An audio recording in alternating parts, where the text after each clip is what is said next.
Hi, we're already getting in with the editing Spencers here, but I do want to say that in this video I do talk about like race a little bit in terms of, or a lot of it actually, in terms of portraying people through your art. And I do want to say that if there are any people of color out there who are watching this video and they want to give their own opinion in the comments, I absolutely recommend that they do so. I'm always here for open conversation, especially considering that I am a white person, so please feel free to do that and enjoy the video. Hi! So this is a little bit awkward because this video is actually late. So at the time that I wrote this video, all this stuff was like relatively new. But at this point, it's kind of old news. But that doesn't matter. Just pretend like it's new, okay? Pretend like this is new information that you're hearing for the first time. As we know, Twitter is a disgusting cesspool that is barely functioning, which is why it took me so long to actually make this video, which is why it's a week late, but whatever. Today I specifically want to talk about how Twitter and really the internet as a whole hates artists. I don't know what it is about Twitter society, I guess, in particular, but it is full of very whiny and kind of entitled people. I feel like part of it may have spawned from the, cancellation era on Twitter from 2016 to 2020, and now that era has kind of mellowed out a little bit. People aren't getting canceled as much, so people are still they kind of still hold that resentment inside, so they're just kind of looking for places to place it, you know? And I feel like that is where we get artists on Twitter getting a lot of hate for things that aren't really that necessary. Now, I want to clarify before I get into this next part that I am not saying that these people are victims in any way, alright? On this specific next part. One common way that artists tend to get kind of canceled is through drawing people who have a different skin color than they do, specifically black people. Again, I want to say that hate is totally justified because a lot of people do not know how to draw skin color and it's quite embarrassing for them. Specifically, a lot of black people, black characters, get drawn with just insanely light skin tones, and especially darker skinned black people get drawn like anime boys. It's ridiculous. Part of the way that this problem comes is the fact that a lot of people are not black, and they don't grow up drawing black people. They draw people who look like them. And if they don't mature and grow their art and grow their art style, they never really learn how to draw people who don't look like them. It's not even really that hard. I learned how to draw different skin tones within a week. I'll give you a free little template of different skin tones you can use that I made. Here you go, it's free. But that's the problem, is that a lot of people don't want to learn, so they don't grow their ability, which leads to them not being able to draw people who don't look like them. And I want to clarify that it happens on both sides. I've seen a lot of very funny TikToks of black people saying that they can't draw white people. It's just a problem when you choose to draw someone who is of a minority group and then you strip away what makes them a minority, you know? It's a little weird. This can also be said for people trying to draw fat characters or characters with disabilities. Basically people who don't fit the Western cookie cutter model of what a person should look like. All of that is to again say that I completely understand sending somewhat hate, not harassment, but hate to people who choose to draw darker skinned people with peach fuzz complexions. That being said, what do I mean when I say that people are sending hate to artists unnecessarily? So I have two main examples of this, both of which took place on Twitter, and what I'm going to be saying in this video is not just my opinion, but it is also the general consensus of the population at large on Twitter in retrospect. So the first instance is a little bit goofy, it's a little bit silly if you will, but it has to do with the art challenge involving the color wheel. If you don't know about that art challenge, it was basically a challenge where you draw a character or multiple characters that fit the color scheme on the color wheel. Here's mine. I made one. It's goofy little cartoon characters. That's the whole thing. That's it. It's a pretty wholesome little trend, and a lot of people liked doing it. Specifically, where some controversy came in with this trend is when someone chose to include Cyborg on a color wheel that was centered around himbos. If you don't know what a himbo is, for some reason, they are usually athletic or muscular guys who are kind of dumb but still very fun-loving. They're also usually portrayed as being allies to the queer community and to women. A really good example of this would be Kronk from Emperor's New Groove. So this artist decided to create their own color wheel using himbos. We got Hercules, Johnny Bravo, Fred Jones. Great choices, no complaints. But it is when you get to the dark blue color where they chose to include Cyborg that people started to complain a lot. I don't even know exactly what they were complaining about, because most people were just like, you don't know what a himbo is.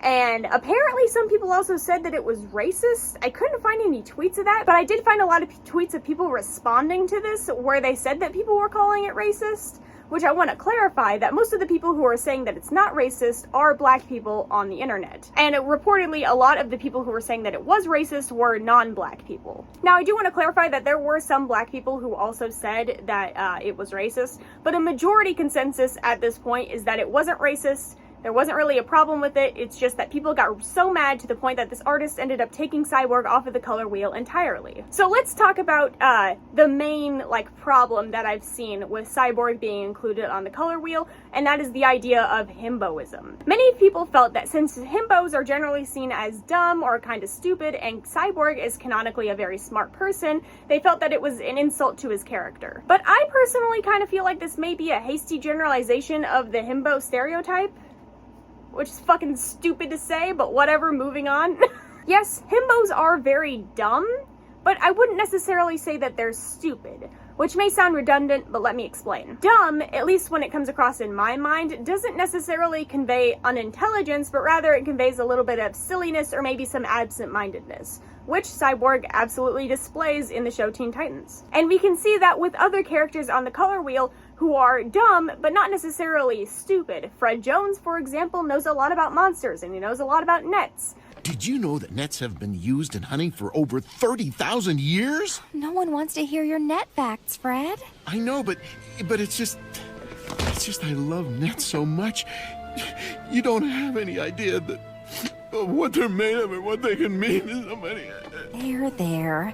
But he's not necessarily a stupid guy. He knows that stuff, clearly. Even Krunk, the main example of what a himbo is, he's still a bilingual king, you know? Like, he knows his stuff. What little of it he does know. There's also the fact that all of these characters, in general, most of them, I think, are children's content characters. So they're gonna be silly, and they're gonna be kind of dumb, because that's entertaining for kids. I feel like it's perfectly fine to include him on the wheel, because he is a very silly person, but who am I to say? But even then, okay, let's assume that this artist was entirely wrong for choosing Cyborg as a himbo, right? Let's say that they were in the wrong specifically about that, not about the weird racism allegations, talking specifically about himboism, okay? Yes, Cyborg is very smart. Who cares? He's drawn nicely, he's portrayed very well, he is portrayed accurately to how he is shown in the show. It doesn't give you a reason to go and harass this person to the point that they completely erased part of their work, you know? It's a shitty thing to do. It's a shitty thing to do for people on the internet, but whatever, you gotta get your rocks, what is it? Get your rocks off? You gotta enjoy something somewhere, I guess, and some people enjoy their time harassing artists. This next part is in regards to gender-bending characters, and it all started with this fucking tweet. People were understandably disappointed or kind of upset with this gender bend because it's very sexualized. The main argument behind this is that most people feel that if you're going to gender bend a character, you should make them identical to how they are before you gender bend them. So many people argue that his female counterpart should also be very muscular with angled cheekbones and the like. Some people on the opposing side of this argument argue that since Miguel is already a hyper-masculine person, he should be a hyper-feminine person if you were to gender bend him. Which honestly, both of these arguments I can kind of understand. I don't think either of these are necessarily wrong to think about. I personally like the idea of making buff women because I'm a fan of buff women. But you know, to each their own. My only complaint or argument in regards to this specific work is the fact that it implies that women or feminine people can't have angular bone structure, which they absolutely can. Especially considering that Miguel O'Hara specifically is Mexican, and a lot of people of Mexican heritage, especially indigenous Mexican people, have very angular facial structures. So it does feel a little weird, in my opinion, to go out of your way to strip a character of that feature. You know, it's just a little odd. It's a little weird. I'm not a fan. Now, I'm not trying to go out of my way to say that this is racist or anything because they're stripping Miguel of his features and he is a Hispanic man. I'm not trying to say that at all necessarily. If you are a Hispanic person, please feel free to comment down below and let me know what you think about this. But, you know, there's also the fact that this character is Hispanic and she is very hypersexualized in this depiction, which is something that happens a lot, unfortunately, to Latina characters. It's a little weird. Again, it's not necessarily my point to speak on this, but it is something that does happen. So, like, in this specific artwork, in terms of this one, I'm not a fan, personally. But yeah, overall, I do understand both arguments, and ultimately, I don't really care how you choose to portray characters, as long as you're not, like, wiping out certain features of them that, like, you know, are a major part of who they are. That's a little weird to me. Or as long as you're, you know, not, like, sexualizing them and portraying them in a very weird, kind of fetishy way. That being said, here's my new Argentinian OC. Take a good look at that. Get it? Because not. The last part of this video is in regards to AI art, because we have unfortunately gotten to the point where real artists are getting accused of not being real artists. It all started when this Twitter user posted a picture of their work here, and this person responded and essentially accused them of using AI based on, like, the eyes and a couple other points in the work. Now, when it comes to me personally, I like being held accountable, so I will come forward and say that I did also think that this work was AI art. I did not go and look at the profile initially. I just kind of was like, yeah, that looks like AI. But if I, and the person who made the tweet that initially ratioed them and started this whole argument, if we had initially just looked at the person's account, we would have seen that they had been posting, like, works in progress along the way up until they had posted their original, like, their finished work. So that is totally our bad in that circumstance. And this is really just a cautionary tale, I guess. It's really short.